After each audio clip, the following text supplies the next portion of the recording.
Sebuah kisah di masa lalu, tepatnya pada tahun 1984, seorang ilmuwan bernama Anna Fedorova, kepala penelitian proyek MX23, telah menyetujui uji coba vaksin pada manusia dan dengan sengaja melewatkan tes awal, termasuk tes yang dilakukan terhadap hewan. Anna mengakui bahwa dirinya sejak awal bertanggung jawab sepenuhnya atas kegagalan vaksin MX23, serta kematian rekannya yaitu Dr. Maxim Zotov, orang yang secara sukarela melakukan uji coba vaksin pada tubuhnya sendiri. Selain itu, Anna mengakui bahwa proyek tersebut sebenarnya masih belum siap untuk diuji coba, seluruh penelitian perlu direvisi dan MX23 akan dihentikan untuk sementara. Kurang lebih begitulah pengakuan Anna yang dituangkan di atas kertas surat pertanggungjawaban. Namun tiba-tiba saja seorang pria anggota militer datang menghentikan Anna karena itu tidak ada gunanya. Para prajurit di Afrika sangat bergantung pada vaksin yang diciptakan Anna. Selain itu,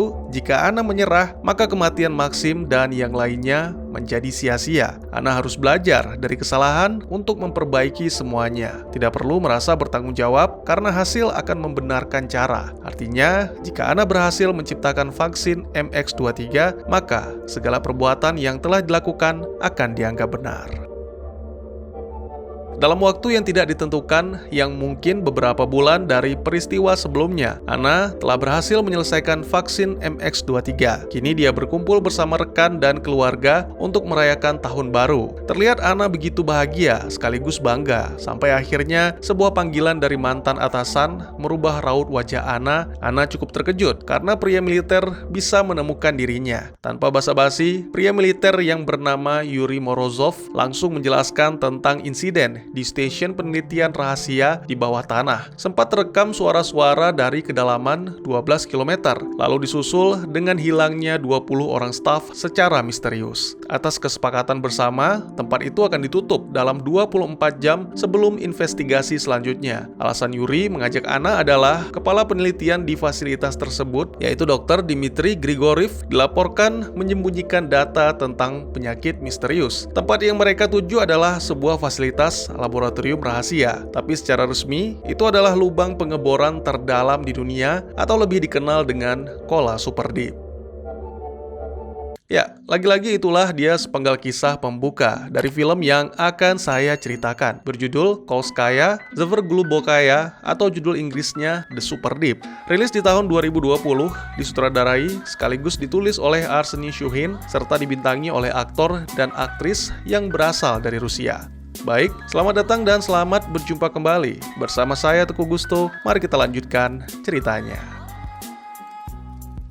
Film dimulai dengan menampilkan 2 jam kemudian di mana Anna telah berada di dalam helikopter menuju ke daerah Murmansk. Sebelumnya, wanita itu telah menyetujui tawaran Kolonel Yuri. Ini bukanlah misi penyelamatan, biarkan WHO yang melakukannya. Anna bersama dengan kelompok Yuri hanya akan masuk untuk mengambil sampel lalu pergi. Sebagai imbalan, Anna akan mendapatkan penghargaan atas penemuan tersebut dan selain itu juga akan diangkat sebagai pemimpin Institut Pertahanan Biologis Militer.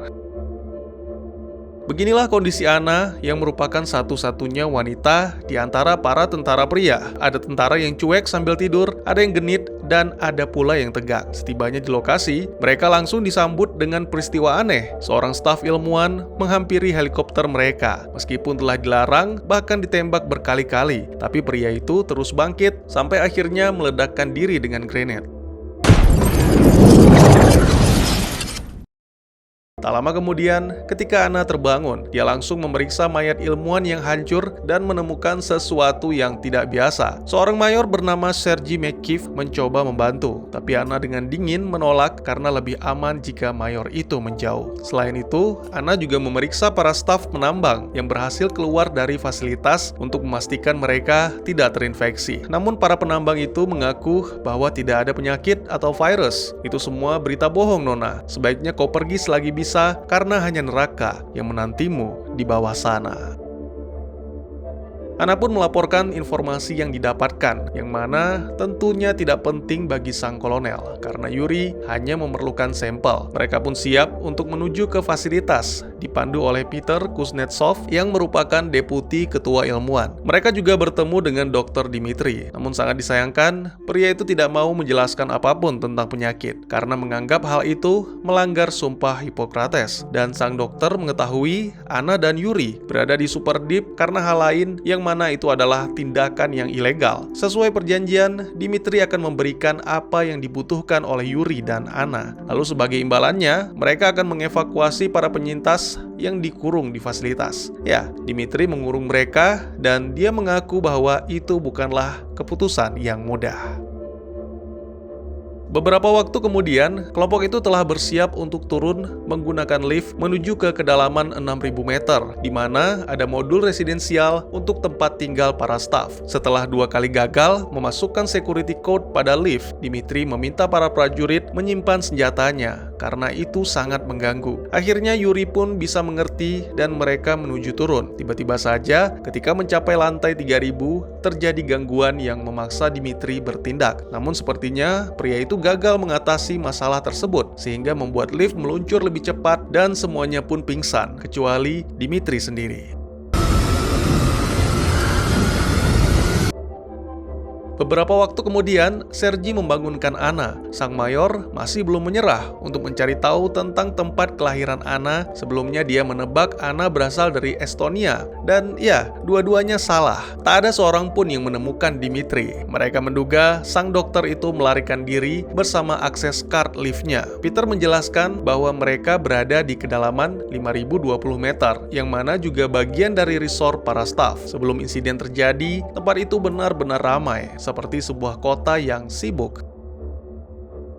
Di salah satu ruangan, kelompok itu bertemu dengan 2 orang staf, yaitu seorang dokter bernama Kira dan satunya lagi seorang teknisi bernama Nikolai. 2 staf itu diperintahkan untuk menunggu Dimitri, karena mereka adalah kelompok terakhir yang akan dievakuasi. Setelah memeriksa Kira dan Nikolai, Ana tidak menemukan tanda-tanda infeksi. Mungkin ada kesalahan dari informasi yang mereka dapatkan. Oleh karena itu, Ana menyarankan agar mereka semua kembali ke permukaan. Namun Yuri menolak saran tersebut. Dia meminta Ana berfokus dengan tugas yang diberikan. Ketika Ana ditinggal sendiri, tiba-tiba saja Dimitri muncul, meminta Ana dan yang lainnya menyelamatkan diri dengan naik melewati terowongan karena keselamatan warga sipil harus diprioritaskan. Tentara pun segera datang setelah mendengar teriakan Ana dan menembak Dimitri. Sang dokter yang jatuh di dalam lift langsung menuju ke bawah. Nikolai menjelaskan bahwa lift tidak bisa dihentikan sampai tiba di bawah. Satu-satunya jalan adalah ikut turun melewati terowongan, dan Sergi akan memerintahkan beberapa prajurit untuk memburu Dimitri demi mendapatkan akses key. Tak lama kemudian mereka pun tiba di depan terowongan. Nikolai diperintahkan untuk memotong pintu gerbangnya, di mana tertulis kata-kata dalam bahasa Latin yang jika digabungkan artinya di balik pintu ini ada iblis jahat dengan rasa lapar yang tak terpuaskan. Menurut Nikolai, apa yang mereka lakukan saat ini adalah suatu kesalahan, karena pasti ada suatu alasan kuat mengapa Dimitri mengunci gerbang itu. Namun tak ada satupun dari kelompok itu yang menghiraukan perkataan Nikolai. Mereka malah tertarik dengan nama laboratorium Sahara, yang mana diberi nama demikian karena suhunya yang mencapai 200 derajat. Maka dari itu semuanya pun bersiap dengan hazmat tahan panas. Sangat mengejutkan, tiba-tiba saja pintu kedap udara tertutup secara otomatis, yang mana menandakan pintu menuju terowongan terbuka. Tiba-tiba saja seorang wanita muncul berjalan secara perlahan dari terowongan. Sergi langsung memerintahkan anak buahnya untuk membantu wanita itu.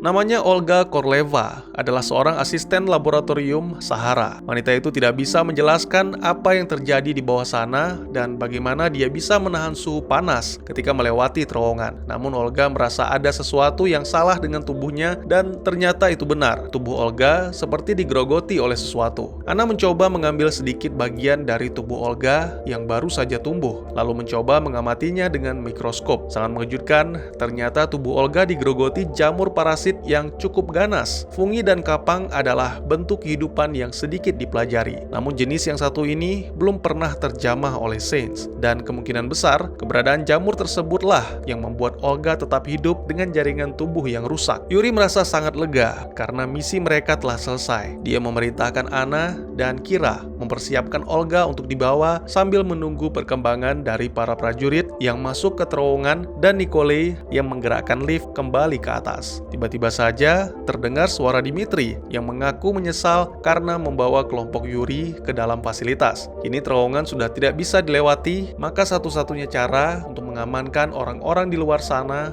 adalah meledakkan seluruh terowongan sehingga tidak ada yang bisa keluar dari fasilitas. Kembali ke Anna dan Kira, mereka tidak mampu mengangkat Olga yang kondisinya semakin parah. Anna meminta Kira menjaga Olga selagi dirinya mencari Sergi. Sangat mengejutkan, tak lama ditinggal oleh Anna. Olga pun bangkit dengan jari-jari yang mulai bengkok, serta mendadak wanita itu mencoba menerobos dinding kaca.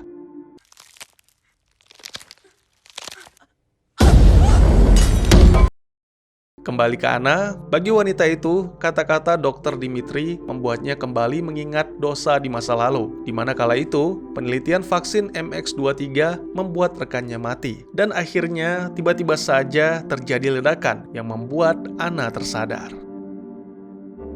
Ledakan tersebut bisa menghancurkan fasilitas dan membuat mereka semua mati. Namun Sergi tetap berkeras ingin menyelamatkan anak buahnya, sehingga terjadilah perkelahian dengan Nikolai yang merasa niat Sergi adalah suatu kebodohan. Beruntung, Kolonel Yuri berhasil melerai mereka. Dia memutuskan mereka semua akan naik melewati terowongan. Sergi yang tidak bisa membantah atasannya memutuskan untuk membantu Anna mengambil sampel. Alangkah terkejutnya mereka ketika melihat kondisi ruangan lab yang penuh dengan jamur dan Olga yang tergeletak di tengahnya. Sergi kembali berusaha mendekati Anna dengan menebak tempat lahirnya, yaitu Ceko atau Bulgaria. Lalu ketika asyik mengobrol, sesuatu yang tumbuh di punggung Olga menyemprotkan spora sehingga memenuhi ruangan itu.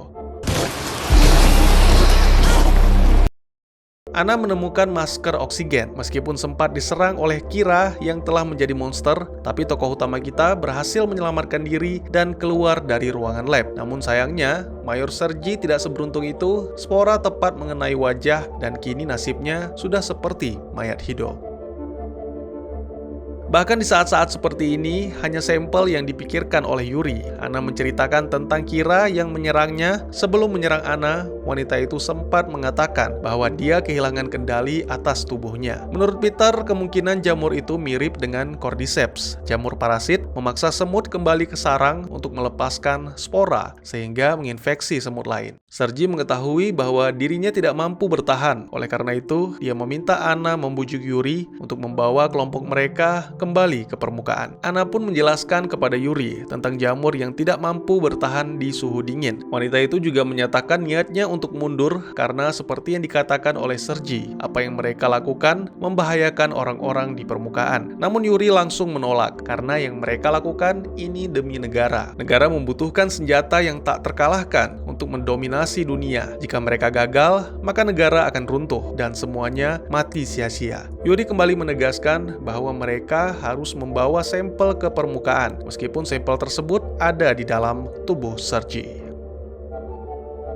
Dengan sangat terpaksa, Sergi pun harus mengikuti apa yang diinginkan Kolonel Yuri. Setelah semuanya bersiap dengan pakaian hazmat, tiba-tiba saja Egorov, anak buah Sergi yang sebelumnya menelusuri terowongan, melaporkan bahwa dia diserang oleh sesuatu dan memohon untuk tidak membuka pintu. Kolonel setuju dengan hal itu, sementara Sergi tidak, dan kembali terjadi keributan sampai akhirnya Peter membuka pintu terowongan karena bertahan di modul hanya memperkecil peluang mereka untuk hidup. 3 prajurit dikirimkan oleh Sergi untuk mencari Egorov. Lalu beberapa menit kemudian terdengar suara tembakan dan 2 di antara prajurit itu kembali dengan salah satunya dalam kondisi tak sadarkan diri. Tidak ada yang bisa menjelaskan apa yang mereka hadapi di dalam sana. Yang mereka lihat adalah sesuatu yang besar dan sangat kuat sehingga puluhan tembakan sama sekali tidak berefek apapun. Ditambah lagi jalur terowongan telah benar-benar hancur akibat ledakan bom. Tak lama berselang, 1 prajurit lagi kembali dengan memegang belati. Prajurit itu langsung mengiris lehernya sendiri demi meyakinkan kelompok Yuri untuk tidak lagi mencari mereka. Beberapa menit setelah pintu terowongan ditutup, tiba-tiba saja ada yang mendobraknya, disusul dengan jeritan, terbangunnya prajurit yang pingsan, dan tubuh Sergi yang mulai bereaksi. Tidak mungkin pintu terowongan akan mampu menahan dobrakan yang begitu kuat. Untungnya lift yang sebelumnya digunakan Dimitri telah kembali. Anna, Nikolai, Yuri, dan Peter akan melarikan diri ke bawah, sedangkan Mayor Sergi beserta 2 anak buahnya akan mencoba menahan makhluk misterius yang sepertinya berhasil menghancurkan pintu terowongan. Nikolai telah memutus liftnya dari sistem, sehingga mereka pun meluncur dengan kecepatan tinggi, dan satu-satunya yang bisa menghentikan adalah pengereman darurat. Nikolai tidak mampu meraihnya, oleh karena itu Anna memberanikan diri, menarik tuas rem, dan akhirnya lift pun terhenti di laboratorium Sahara di kedalaman 12.000 meter di bawah tanah. Ternyata tidak seperti yang dijelaskan oleh Peter, sama sekali tidak terasa panas, bahkan ruangan laboratoriumnya bersuhu 15 derajat. Sama sekali tidak ditemukan mayat staf yang terinfeksi. Sampai akhirnya, Nikolai menyalakan flare stick, ternyata mayat-mayat itu menempel di salah satu dinding bersatu bersama jamur. Sembari memperhatikan pemandangan yang sangat mengerikan itu, mereka juga mendengarkan rekaman yang merupakan pesan terakhir Dr. Dimitri. Pria itu menjelaskan bahwa membangun fasilitas laboratorium adalah salah satu impiannya sejak lama, dan sama sekali tidak menyangka saat ini fasilitas tersebut harus dihancurkan akibat makhluk misterius. Tidak ada yang mengetahui makhluk apa itu.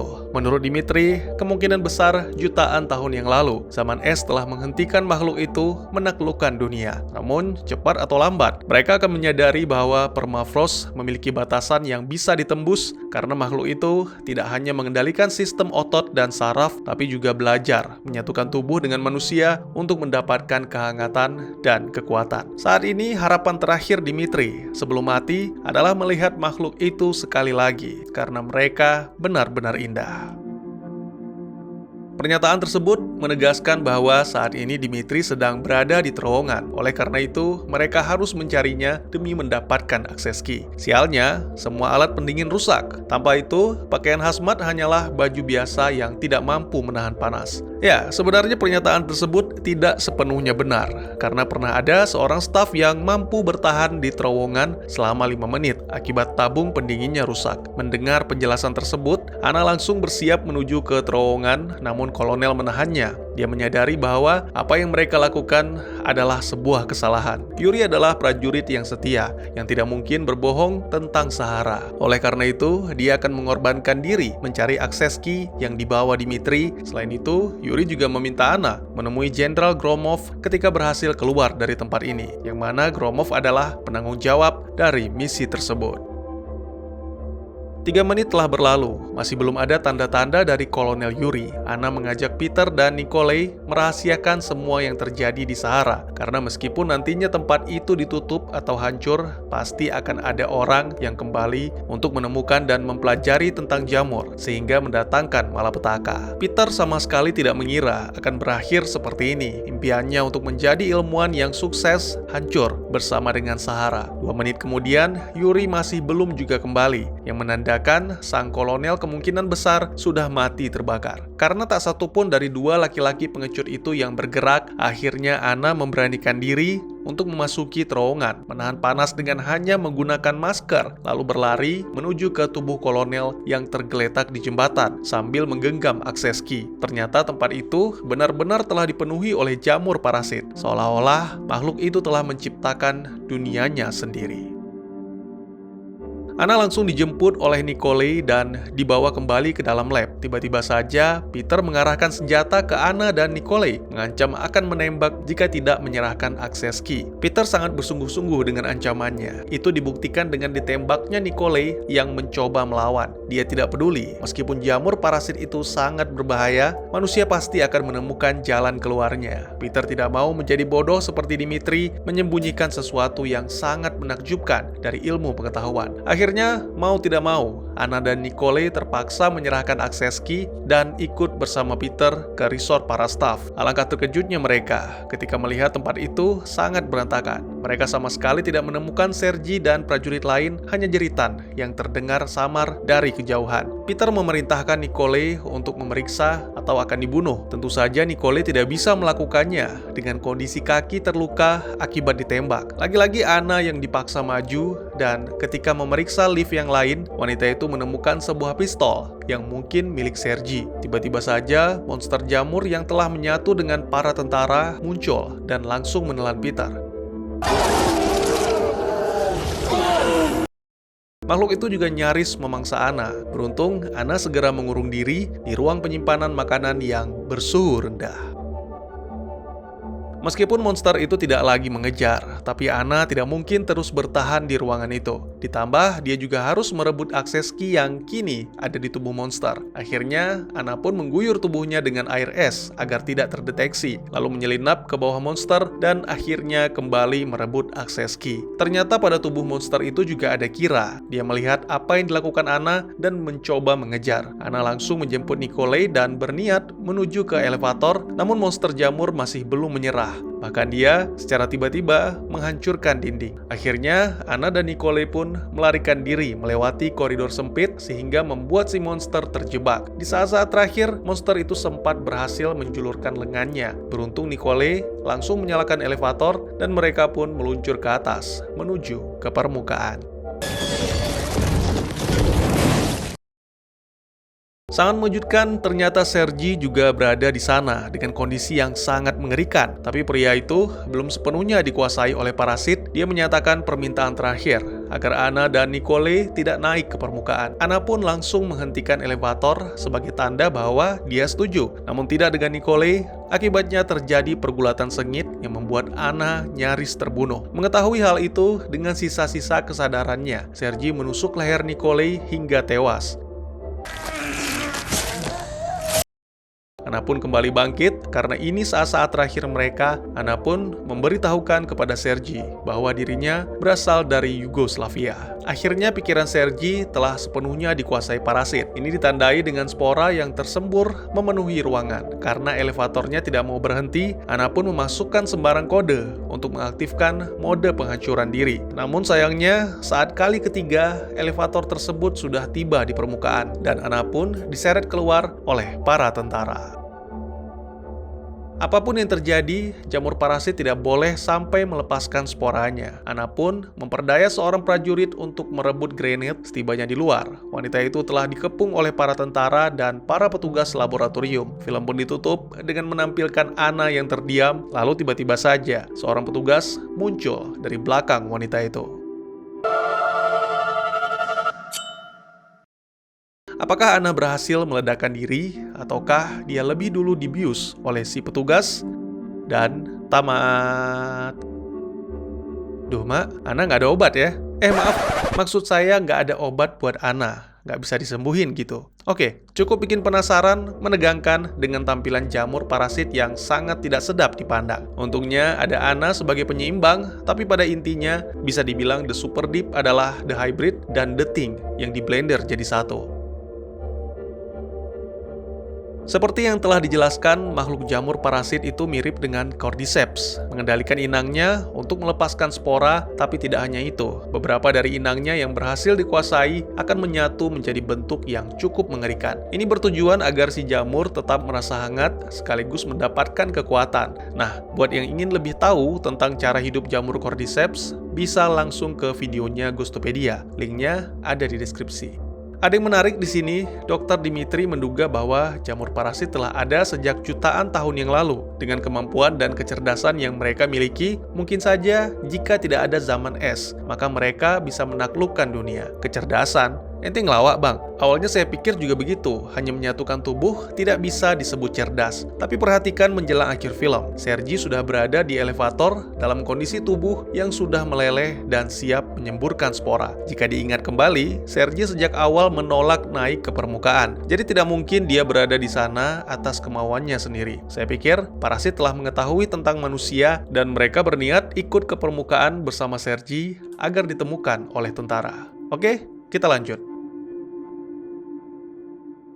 Kemungkinan yang pertama, jamur ini adalah salah satu makhluk yang hidup di zaman purba. Dan kemungkinan yang kedua, dari hasil penelusuran saya, ada beberapa teori yang menyebabkan terjadinya zaman es. dan salah satu yang paling menarik perhatian adalah hantaman asteroid Chicxulub, yang mana diyakini para ilmuwan sebagai penyebab punahnya dinosaurus. Hanya 1 detik setelah hantaman, setiap area sekitar 300 km hancur. Sekitar 1 menit kemudian, terjadi hujan meteor dari puing-puing asteroid di belahan bumi timur. Ledakan asteroid juga merusak lapisan ozon sehingga sinar UV akan membuat wabah penyakit. 3 hari setelah hantaman, asam dan gas beracun akan menghujani bumi selama seminggu. Lalu setelah 2 minggu, bumi dilanda kegelapan total selama 4 bulan akibat dari awan ejekta yang dingin ditambah dengan asap letusan gunung berapi. Tanpa matahari, suhu bumi turun secara drastis sehingga menyebabkan bumi memasuki zaman es.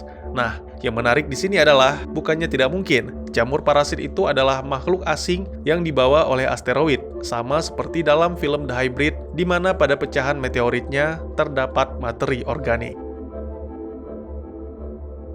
Jadi sebenarnya sejak awal itu Dimitri sudah mengetahui tentang keberadaan jamur parasit. Hanya saja dia tidak mengetahui jenisnya. Dia sama sekali tidak berniat menyelamatkan para staf yang terjebak di Sahara, bahkan sang dokter malah dengan sengaja mengurung mereka. Bukan karena jahat, tapi karena mengetahui bahwa para staf itu tidak mungkin selamat. Dia juga bungkam, tidak mau menceritakan ke siapapun yang berada di atas, termasuk Peter, wakilnya sendiri. Itu membuat Peter kesal dan akhirnya melaporkan peristiwa itu kepada militer, bahwa Dimitri telah menemukan penyakit baru. Lah, terus ngapain kelompok Kolonel Yuri diantar ke Sahara sama Dimitri, Bang? Ya pastinya karena diancam. Dimitri yang sudah tidak bisa menolak, akhirnya memutuskan untuk membawa mereka semua mati di Sahara. Di tengah-tengah rencana Dimitri sempat ragu, lalu menemui Anna untuk memperingatkan. Namun sayangnya, Anna masih belum sadar, sehingga si dokter memutuskan untuk turun ke Sahara, membawa lari Akseski dan meledakkan terowongan. Tapi saya pikir ini percuma, karena pasti akan ada yang mencari jalan untuk turun ke Sahara. Sama halnya dengan ending film ini,